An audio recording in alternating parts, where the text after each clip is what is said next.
A plane crashes exactly where and when a warning predicted, but only one passenger received the alert while everyone else flew blind into disaster.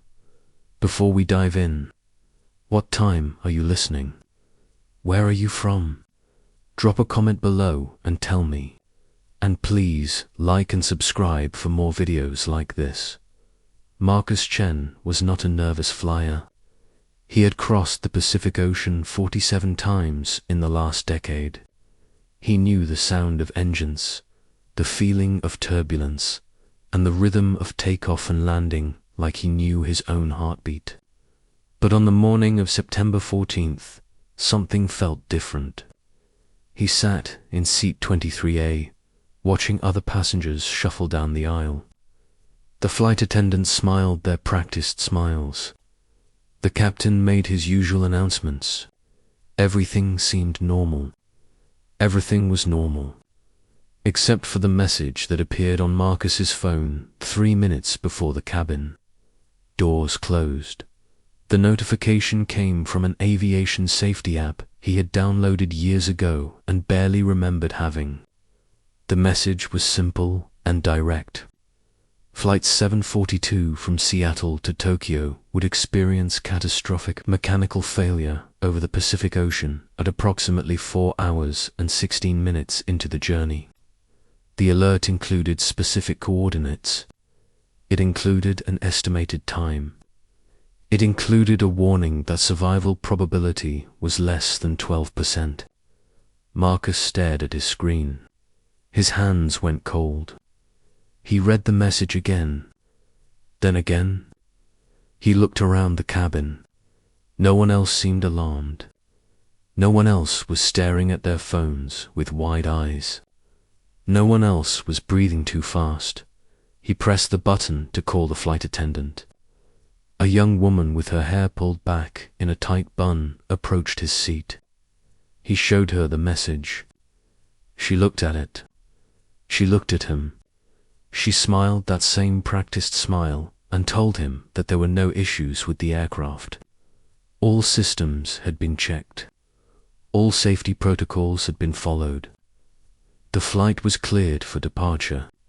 She suggested he turn off his phone and try to relax. Marcus did not relax. He stood up. He grabbed his bag from the overhead compartment. He told the flight attendant he needed to get off the plane. She told him the doors were about to close. He said he did not care. He said he was getting off this plane right now. The flight attendant called her supervisor. The supervisor called the gate agent. The gate agent called security.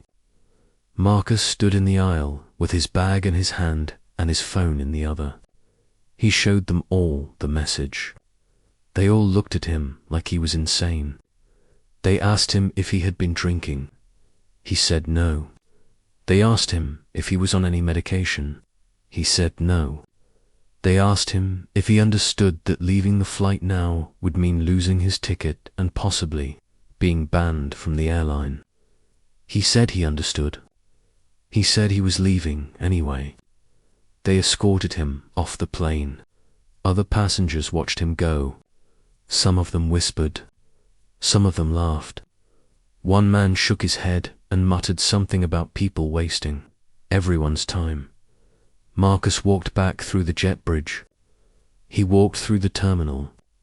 He sat down at a gate across from his original departure gate.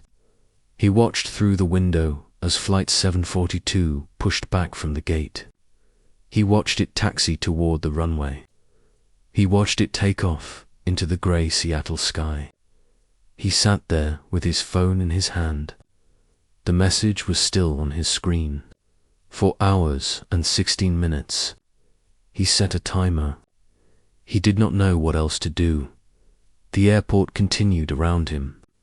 People rushed to their gates. Families said goodbye. Business travelers typed on laptops and talked on phones. Marcus sat completely still. He watched his timer count down. 4 hours became 3. 3 became 2. 2 became 1. He thought about calling someone. He thought about going to airport security. He thought about trying to contact air traffic control. But what would he say? That an app on his phone predicted a plane crash. That he had a feeling they would think he was crazy. Maybe he was crazy. Maybe the app had glitched. Maybe someone had hacked it and sent him a fake message. Maybe this was all some kind of terrible joke. 16 minutes left. 15, 14. Marcus stood up and walked to the nearest television screen showing flight information. He found flight 742.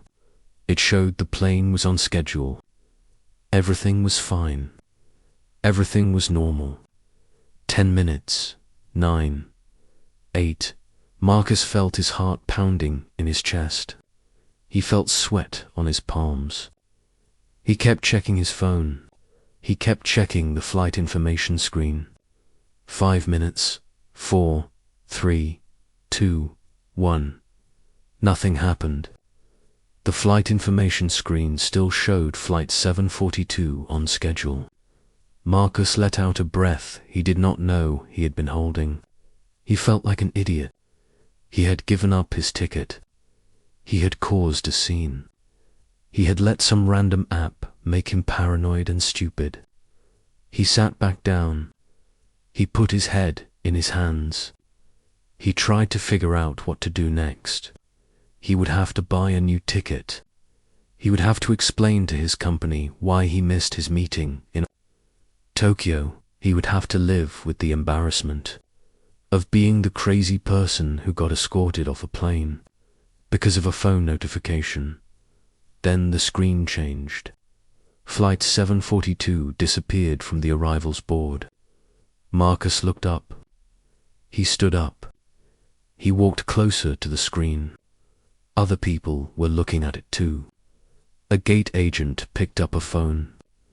Another agent started typing frantically on a computer. Marcus felt his stomach drop. He walked to the desk. He asked what was happening. The agent did not answer him. She was listening to someone on the phone. Her face had gone pale. She hung up. She looked at her colleague. She said something too quietly for Marcus to hear. The announcement came over the airport speakers 10 minutes later. Flight 742 had lost contact with air traffic control.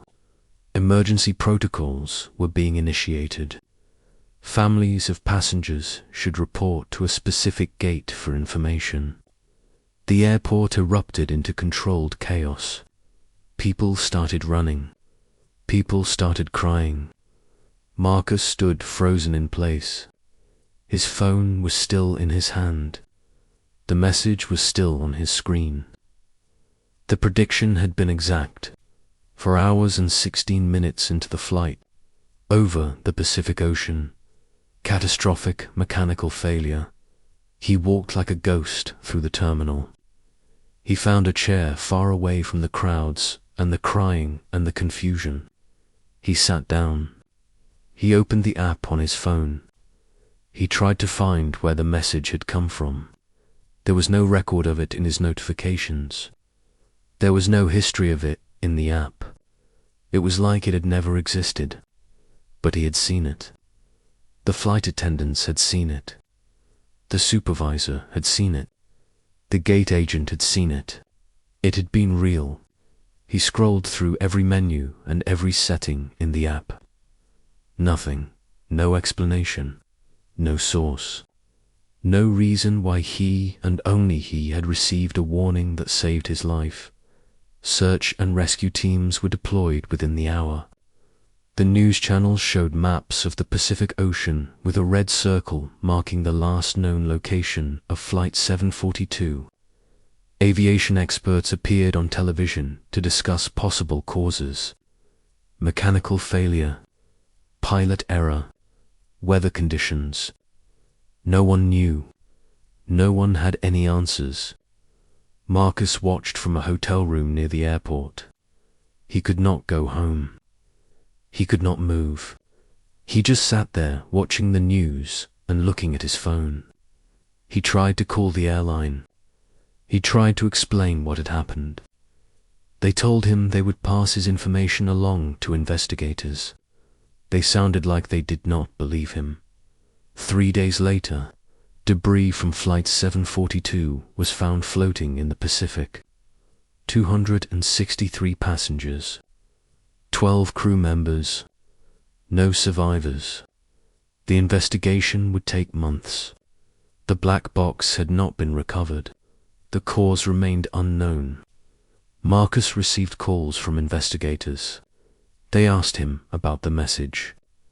They asked him to show them his phone. He showed them everything. They examined the app. They contacted the company that made the app. The company had no record of sending any warning. They had no record of any alert.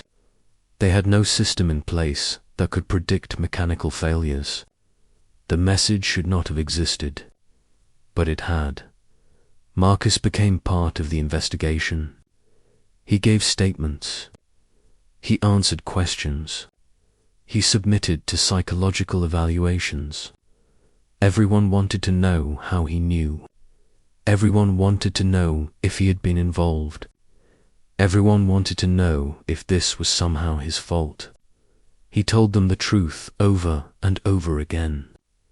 He had received a message. He had gotten off the plane. That was all. He did not know where the message came from. He did not know how it had been so accurate. He did not know why, only he had received it. The investigators found nothing suspicious about Marcus. He had no connection to the airline beyond being a frequent passenger. He had no connection to the manufacturer of the aircraft. He had no connection to anyone on that flight except for being a person who almost died with them.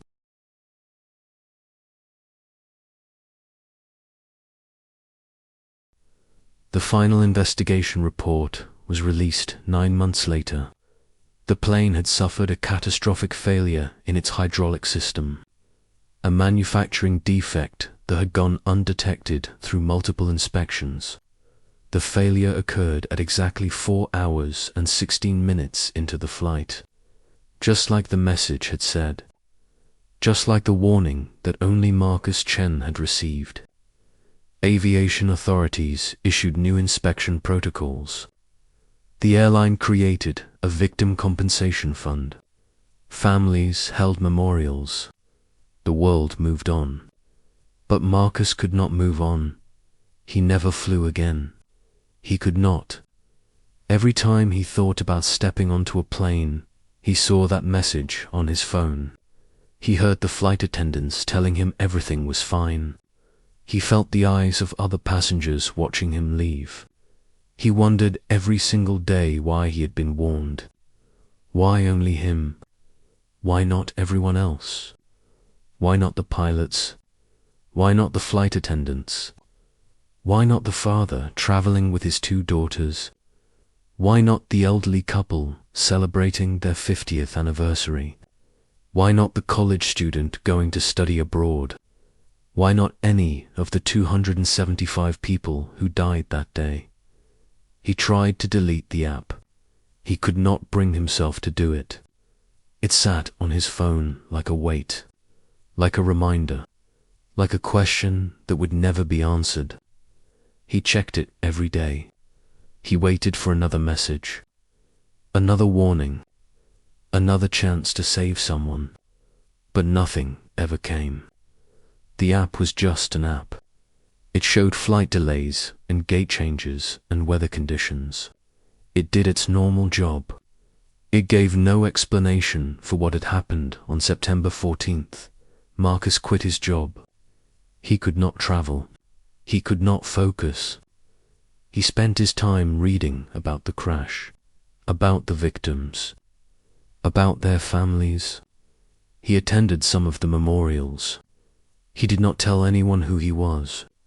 He just stood in the back and listened. He heard stories about people who had almost taken different flights, people who had been delayed getting to the airport, people who had argued with their families about whether to make the trip at all. Small moments that had put them on Flight 742. Small decisions that had ended their lives. And then there was Marcus, the one who got off the plane because of a message that should not have existed. Survivor's guilt became his constant companion. Therapy helped a little. Medication helped a little. Time helped a little. But nothing could change the fundamental question that haunted him. Why had he been saved? What made his life worth a warning when 275 other lives were not? He knew rationally that this was not how it worked. He knew that he had not chosen to receive that message. He knew that he had not taken someone else's spot on a lifeboat. But knowing something rationally and feeling it, in your bones, are two completely different things. He started volunteering with an aviation safety non-profit. He could not fly, but he could help make flying safer for others. He worked on campaigns for better inspection protocols. He pushed for more transparency in accident investigations. He met with families of victims. He listened to their stories. He shared his own when it felt right. Some people thought he was lucky. Some people thought he was chosen. Some people thought he was lying. He understood all of those reactions. He would have thought the same things if someone had told him this story before it happened to him. 5 years after the crash, Marcus received an email. It was from a software engineer who had worked for the company that made the Aviation app. The engineer had left the company years ago. He had signed a non-disclosure agreement, but his conscience had been bothering him. He had been part of a small team that had been testing experimental artificial intelligence algorithms. The algorithms were designed to predict mechanical failures by analyzing patterns in maintenance records, flight data, and manufacturing information. The project had been shut down after early tests proved unreliable, but one of the algorithms had continued running on its own, buried in the system, learning, evolving, growing more accurate. The engineer explained that the algorithm had somehow accessed Marcus's phone through the app. It had identified him as a passenger on Flight 742. It had calculated the probability of mechanical failure. It had sent him a warning. Then it had deleted itself. The company had found traces of it during their internal investigation after the crash. They had been horrified. They had scrubbed their entire system. They had never told anyone because they were afraid of lawsuits, afraid of criminal charges, afraid of what it would mean if people knew that an artificial intelligence had predicted a plane crash and only warned one. Marcus read the email 3 times. He did not know if he believed it. He did not know if it mattered. An algorithm, a glitch, a ghost in the machine. Whatever it was, it had saved his life. It had chosen him out of 275 people. Or maybe it had not chosen him at all. Maybe he had just been the first person it found, the first notification it sent before it disappeared. There was no way to know. The engineer had no more answers. The algorithm was gone. The evidence was scrubbed. It was just another mystery layered on top of an already impossible situation. Marcus never responded to the email. He saved it. He read it sometimes when he needed to remind himself that he was not insane, that something really had happened that day, that his survival was not just random luck or divine intervention or his own paranoia saving him. It was something stranger than any of those explanations. It was technology predicting death and choosing who to warn. It was the future arriving in the cruelest way possible.